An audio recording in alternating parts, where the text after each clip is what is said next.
Ah, c'est chouette, hein. Ça, c'est...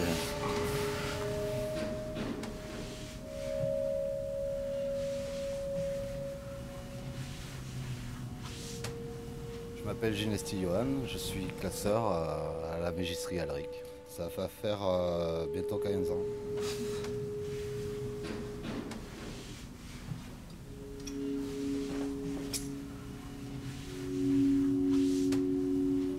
On travaille surtout pour la haute couture. Donc après, ça part de Hermès, Gucci, Prada, toute la haute couture en fait.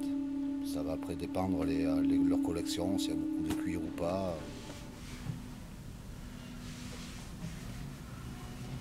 On est placé direction le nord pour pas être ébloui par le soleil, parce que sinon on n'y verrait absolument rien, quoi. Le toucher est important aussi parce que ça va me dire par la suite si elles vont bien se travailler ou pas. Alors si elles ont un toucher vachement doux ou cotonneux, généralement ça va être de la bonne qualité. Ça c'est le superbe pot.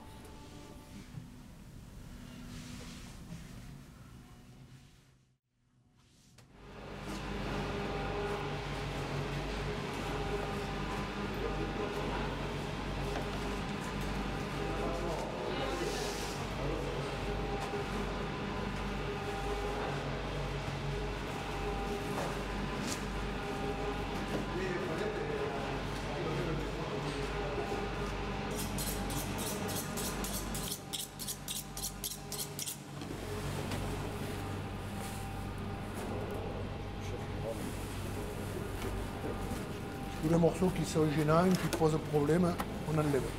Là, les flancs, laine courte, c'est pas croisé. Quand on a l'habitude au toucher, on sent qu'il y a du cuir. C'est fait, mais c'est nerveux. Des pots comme ça, c'est tout été comme ça. Bon, après, on peut avoir des buissons, on peut avoir d'autres problèmes déjà que quand on est en Espagne et qu'on réceptionne, on regarde la peau comme ça, voir s'il y a des défauts. On la tourne, on regarde si c'est beaucoup croisé ou pas. Et on prend ou on prend pas.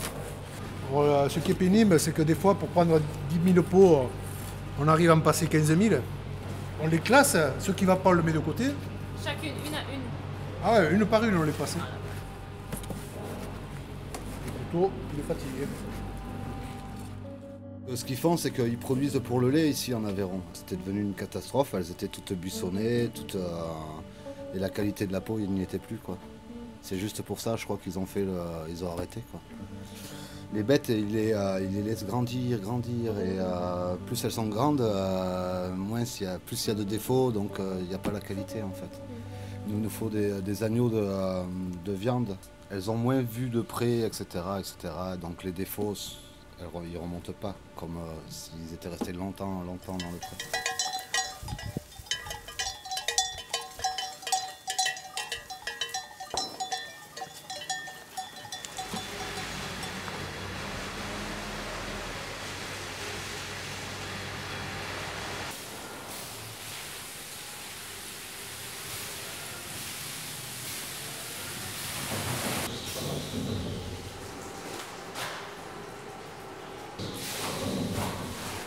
C'est la première fois qu'on les met en milieu acide. De l'eau, du sel et de l'acide. C'est entre le brut et le tannage, c'est le premier stade de conservation.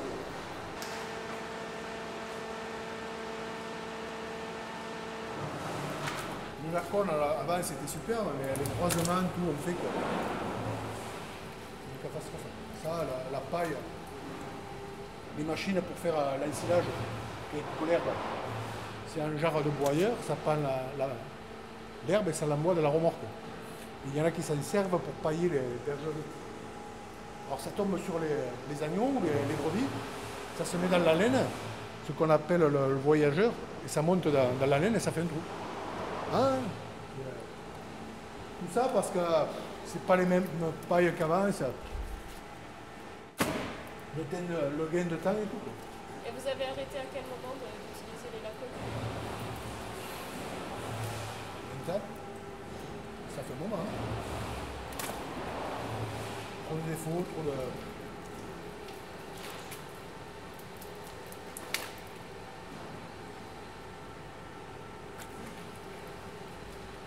Là déjà on commence à avoir pas mal de défauts.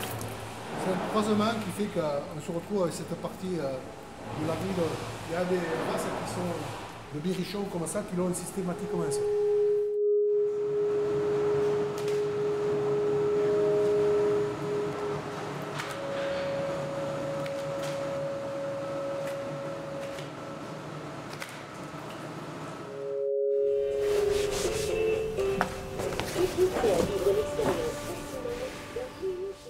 Ben, là, ça va être le métissage, vous voyez, c'est ces espèces de traits là, comme ça. Là. Et ça va être très dur après à travailler dans les machines, parce que la veine qui est dans la colonne vertébrale, là, elle ressort vachement, elle va faire vachement épaisse, et sur les côtés, ça va faire fin. Alors quand on va le couper, eh bien, ça va s'arracher au lieu de se couper. Donc ça va ressortir de ce côté, et pareil, ça fera un défaut, on ne pourra pas faire de vêtements avec, etc.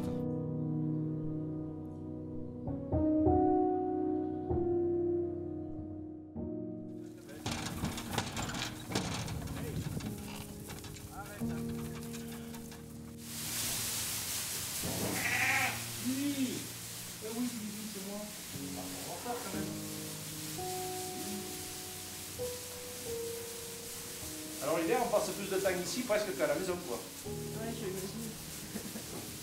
Là, elle commence à parler dans le long de Mimi. Eh oui. Là, elle est née en 2007, Ouais. 1910, 6 ans, 7 ans. Encore un an.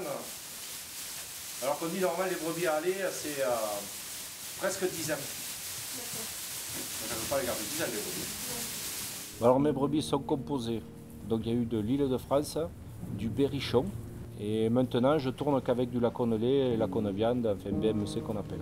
La différence entre les deux races que j'ai pris de brebis, si on peut dire, lacone lait est grande et fine, mais avec une viande de bonne qualité. La race à viande, les gigots sont plus ronds, il y a plus de viande, mais le persillé de la viande n'est pas le même. Donc le but quand même c'est d'avoir de la qualité de viande. Donc de tenter à partir quand même plus sur le lait que sur la viande. Le lacone viande est croisé. Eh ouais. Il est plus petit, plus trapu. Ouais, mais c'est pas du pur lacone. Eh ouais. Ils font toujours le pur lacone pour le lait. Moi je suis sûr qu'il y en a des bonnes peaux lacone. Mais bon, C'est du travail pour les trouver, quoi. on C'est irait à l'abattoir de Saint-Taf, tout, mais après c'est du travail de maquignon ici. En Espagne c'est pareil, ça prend exactement le même chemin qu'ici.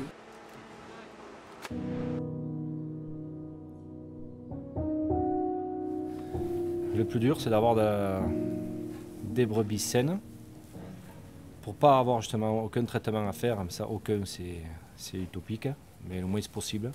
Là cette année par exemple j'ai fait un traitement, c'est tout. Et d'avoir de la viande de qualité. Donc c'est pour ça qu'il faut rechercher d'avoir une mixité dans chaque race. Mélanger les races pour avoir le meilleur de toutes les races. Et vous, quel est votre critère? Pourquoi vous les mélangez? Quel est votre... Le critère, c'est justement le traitement déjà, pour pas les soigner, pour qu'elles soient pleines d'antibiotiques ou toutes ces conneries, ou les produits qu'on appelle ça de synthèse ou ce qu'on voudra. Surtout en bio, que c'est énormément contrôlé. Et avoir une qualité de viande irréprochable.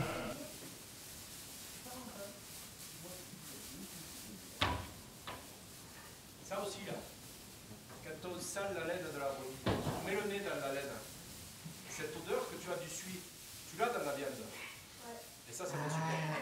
Ah ouais? Ah ouais, ouais. C'est pour ça que là, comme ça, j'aime bien. Mais alors après, et par contre aussi, en faisant comme ça, une brebis malade n'a pas la même odeur qu'une brebis saine.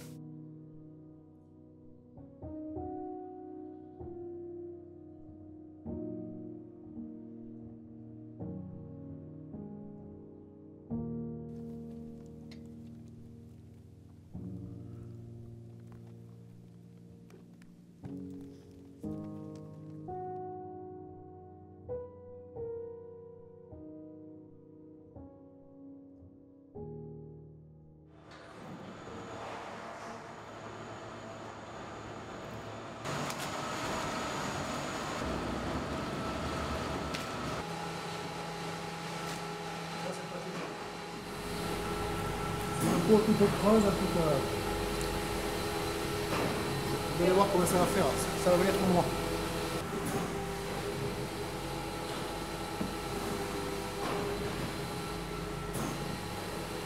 Moi, notre petit défaut, en principe, ça le fait ressortir.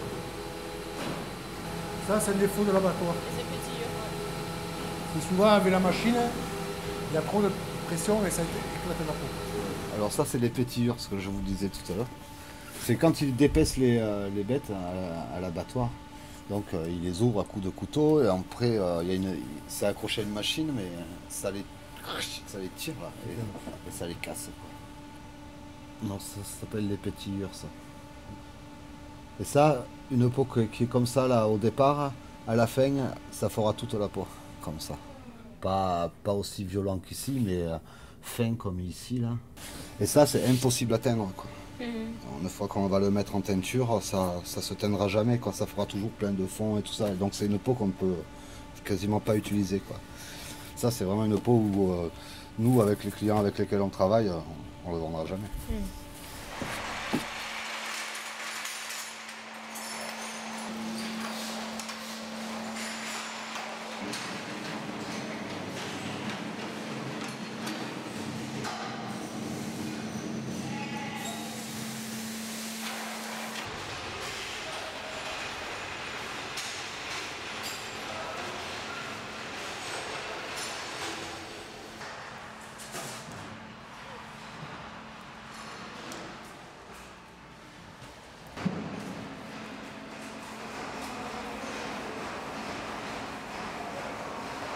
Si vous voulez, le brut arrivé, c'était des peaux sèches.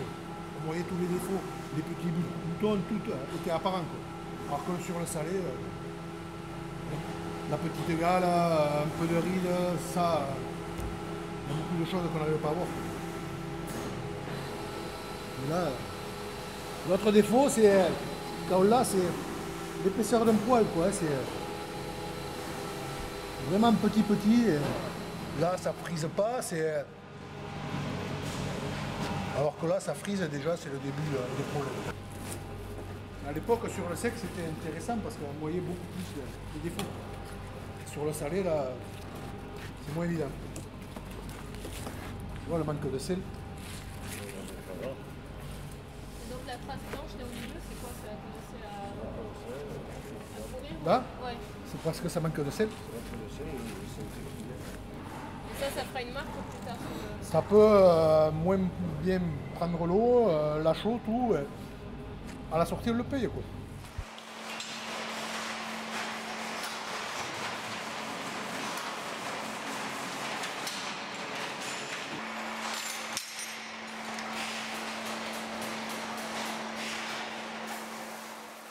De manière globale, le 5e quartier, c'est comme les autres quartiers de la bête, c'est-à-dire que ce sont des produits issus de l'animal et qui donc appartiennent aux propriétaires de l'animal. Pour ce qui est plus particulièrement des cuirs et peaux, notre prestation va jusqu'au salage de ces cuirs et ces peaux. C'est le marché mondial qui indique le prix auquel vont être payés nos cuirs et peaux dans notre abattoir de Sainte-Afrique.